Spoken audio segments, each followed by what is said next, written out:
Hi, thank you so much for joining me, Gary Zacharias with the Apologist bookshelf. We're working our way through a book called Confident Faith. This is a little different than what I've done in many of the past podcasts, where I've gone from one book to the other just to give you a taste and a hint of some of the things they talk about. I'm working my way through this entire book. We've been looking at things like the different worldviews that Mittelberg talks about here and how they differ from Christianity and how they have problems with them. And so he's landed on Christianity as the best worldview, and now he's been giving what he calls arrows that point to the truth of Christianity. And we've gone through 12 of those arrows. He's got a total of 20. So I'm going to see if I can finish up the arrows for this podcast, and we'll do another section of the book next time. This is in a new chapter, even though it's a continuation of these arrows. It's called How History and Experience Point Towards Spiritual Truth. So arrow number 13, he says, is Jesus' sinless life that backed up his claim to be the Son of God. And he points out pretty obviously that nobody ever was able to show Jesus had committed any kind of sin or wrongdoing. He kept saying that he was the Son of God. And if he's going to say that, he's got to be without sin. I mean, I always think about the apostles, the disciples of Jesus. There were 12 of them to start with. They were good Jews. They knew their Old Testament. And then here comes a guy who claims to be God. And are they going to fall for that if they don't see the kind of life that would be expected to be from the Son of God? No, I mean, they're going to dump him fast and say, well, how are you different than us? You're messing up as big as we are.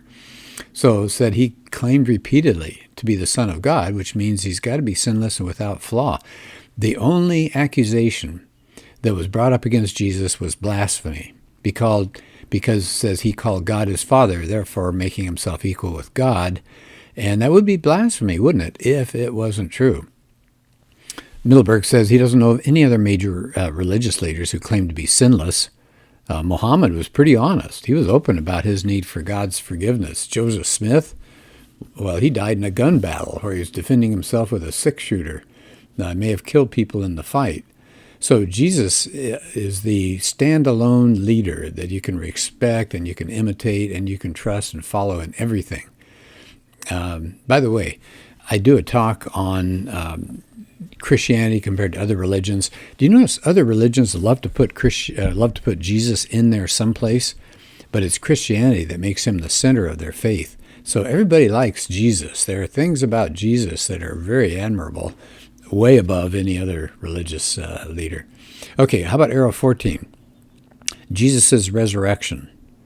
Oh man, I just did a talk on this at our church.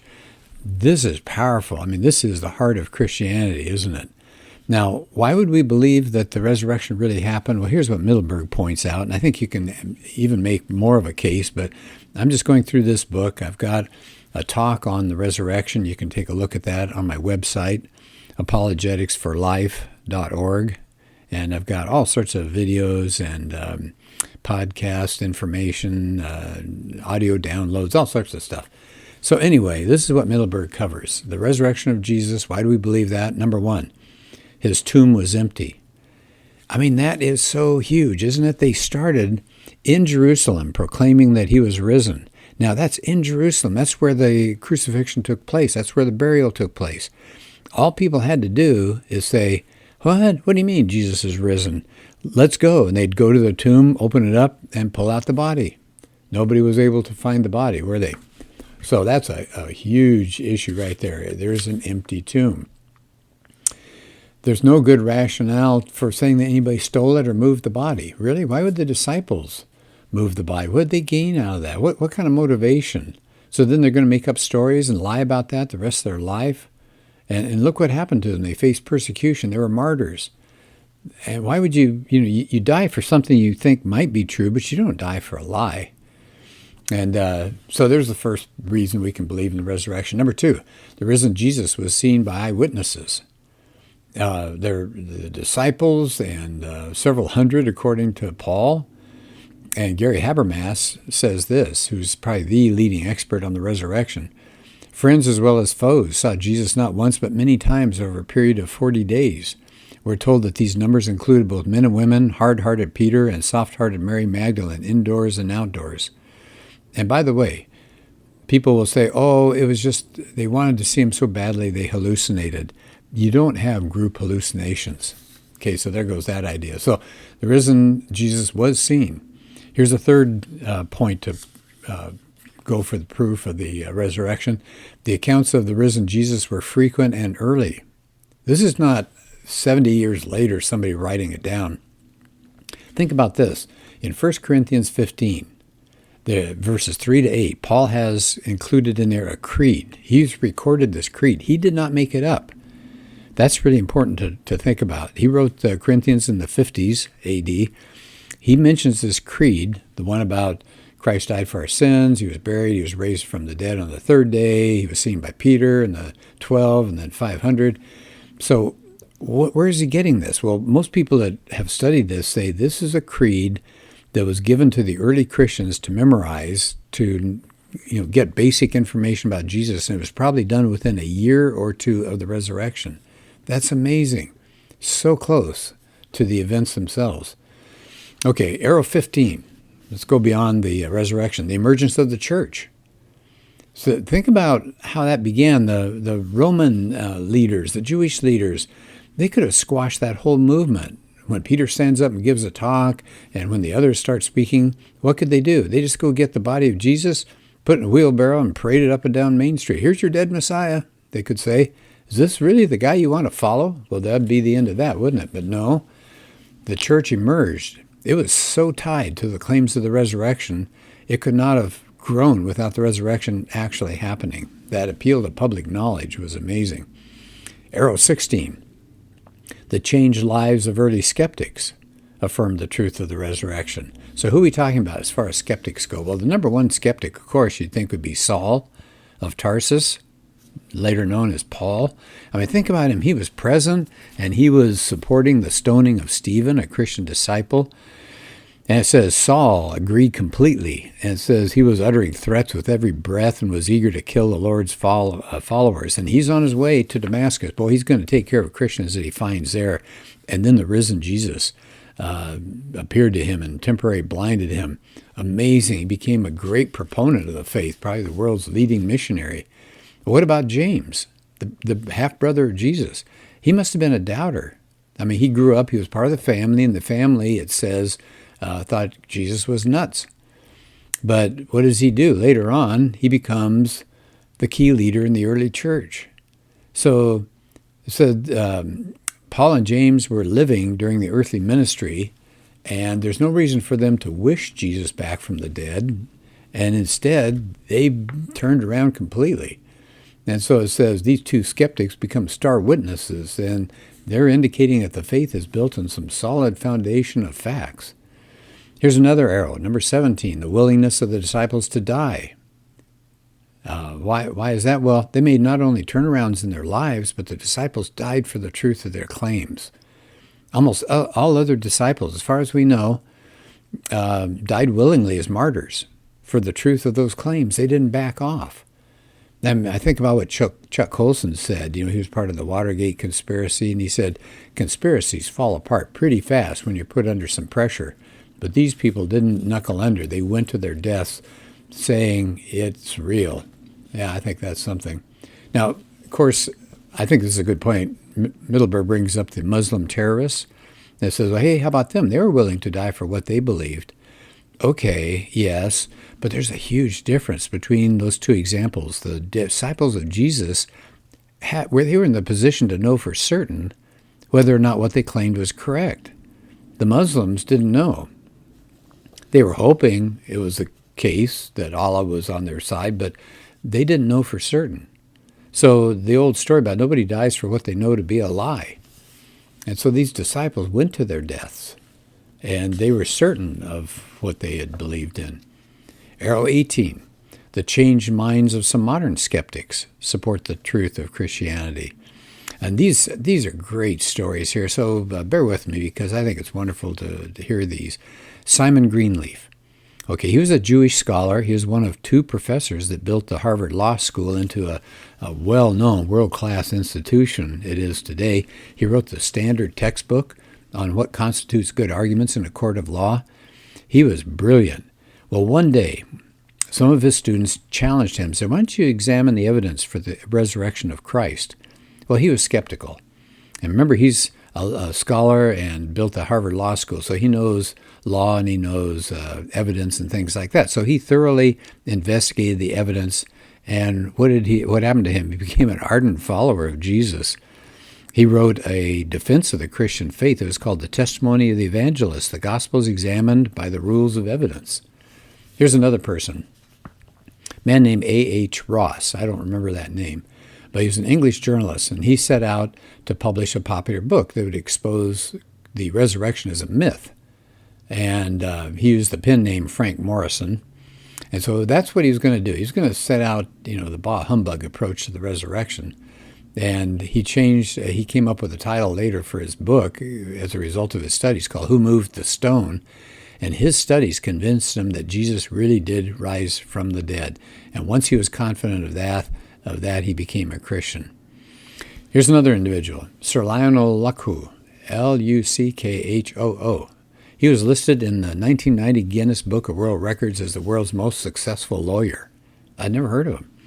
But his record as a defense attorney, catch this, 245 successive murder acquittals. He was twice knighted by Queen Elizabeth, and he did the same thing. He rigorously analyzed all the evidence he could find for the resurrection of Jesus for several years. Here was his conclusion. I say unequivocally that the evidence for the resurrection of Jesus Christ is so overwhelming that it compels acceptance by proof which leaves absolutely no room for doubt. He said you could come up with a whole bunch of more stories like Josh McDowell, Viggo Olsen. He was going to be a surgeon. And Lee Strobel, of course. He started out as a skeptical legal reporter for the Chicago Tribune, and he investigated Christianity and has put out all these Case for books, the Case for Christ, Case for Faith. So a lot of smart people have carefully investigated the facts and ended up choosing the Christian faith. He said it doesn't make it true. So that's a good point. I'm glad Mittelberg said that, but it lends weight to that possibility. It says as a minimum, it ought to motivate any sincere seeker to consider the points of evidence. Yeah, without just shutting the door on it, think about it. Here's arrow 19, the testimonies of countless believers. So people from all sorts of backgrounds and cultures and walks of life, all for the 2,000 years, have found that faith in Jesus makes a huge difference in their daily lives. He said, yeah, a lot of people have lots of different religious ideas, and that doesn't prove Christianity is true. He said, yeah, but when you've seen life after life dramatically changed because people met Christ, when you've seen marriages saved, he says, families mended, you've seen self-centered people become other-centered and willing to sacrificially serve people who are less fortunate, when you've seen stingy people become generous, he said these examples could be multiplied millions of times. He said it begins to come up with a knowledge that God is alive and Jesus really does change lives for the better. I know at our church that they had something called a cardboard testimony. I don't know if you've ever seen something like that. But we had people come to the front of the church and hold up a cardboard sign, one at a time, and the sign might have said something like drug addict, or it may have said adulterer or something like that. And then they flipped the cardboard over, and they'd written on the other side, saved by Jesus, or free of drugs, or something like that. And it was silent. They didn't say anything. I had tears in my eyes because so many people have changed their lives tremendously because of the working of God and Jesus in their lives. All right, here's his last arrow, and then we'll end on this one. This is arrow number 20. Why is Christianity true, Mittelberg says? Because Jesus said so, and he's got the credentials to speak with authority. He said, you ever notice almost everyone tries to claim Jesus? Remember what I said a little earlier in this podcast. For the New Ager, he's an enlightened spiritual master. For a Baha'i person or a Muslim, he's a great prophet. He's a liberal, maybe for some. He's a street preacher to others. He's a consummate business leader to some. For a communist, he's the head of a commune, et cetera, et cetera. So he's all these different things. Jesus, everybody's buddy. Well, says, I'd like to make a modest proposal. Why don't we let Jesus speak for himself? He has the credentials and he's got the credibility. And here are some of his challenging words. And I want to end this podcast with some of these words. Hear the words of Jesus. I am the way, the truth, and the life. No one can come to the Father except through me. How about this one? You will know the truth, and the truth will set you free. And then some really encouraging words. Come to me, all of you who are weary and carry heavy burdens, and I will give you rest. Take my yoke upon you. Let me teach you, because I am humble and gentle at heart, and you will find rest for your souls. For my yoke is easy to bear, and the burden I give you is light. At the very end of the chapter, I'd like to quote this. He has a quote from Simon Greenleaf, that Harvard lawyer that he mentioned earlier. In examining the evidences of the Christian religion, it's essential to the discovery of truth that we bring to the investigation a mind freed, as far as possible, from existing prejudice and open to conviction. There should be a readiness on our part to investigate with candor, to follow the truth wherever it may lead us, and to submit without reserve or objection to all the teachings of this religion if it be found to be of divine origin.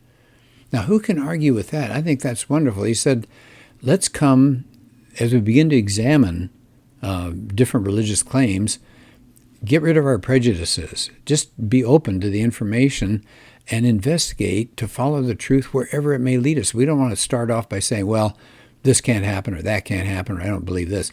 We follow the truth wherever it leads us. And he said, once you follow it and you say, hey, that's real, then he says, we submit to the teachings of this religion if we think it's of divine origin. And of course, that's exactly what Mittelberg says. Christianity is the divine origin religion in this world today. All right, so we have maybe maybe 2 or 3 more podcasts that we'll do on this book. Again, the title was Confident Faith. I think you'd really like it. It's got a lot to think about, but it's easy to read, and I know it'd be a benefit to you. All right, thanks. Talk to you later.